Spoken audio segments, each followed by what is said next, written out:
Testing is emerging as one of the biggest issues of the coronavirus response so far.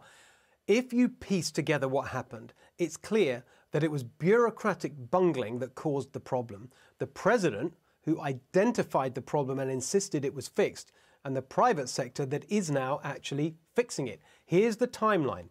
In January, China published the genetic code that would enable a test to be built. Within days, the Germans had built one. The WHO adopted it for worldwide use. The Australians built one too, and that one worked.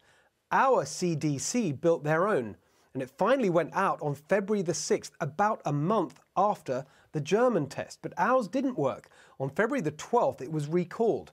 More time went by. University labs and the private sector were begging to make a test. The FDA, the Food and Drug Administration, said no.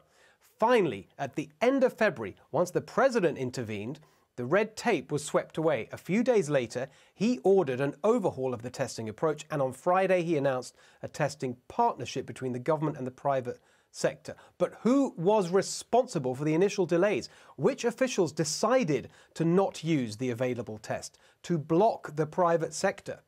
Was it this man, Dr. Hahn, head of the FDA, or this man, Dr. Redfield, head of the CDC, or both of them? We need the answer now, and someone must take responsibility. If it's not you, Dr. Hahn, or you, Dr. Redfield, tell us who it was. This is bureaucratic bungling of the worst kind. It's all very well to say, let's focus on the future, but this is what always happens in government. The civil servants who actually make the decisions never take responsibility. No one is held accountable, and so nothing changes.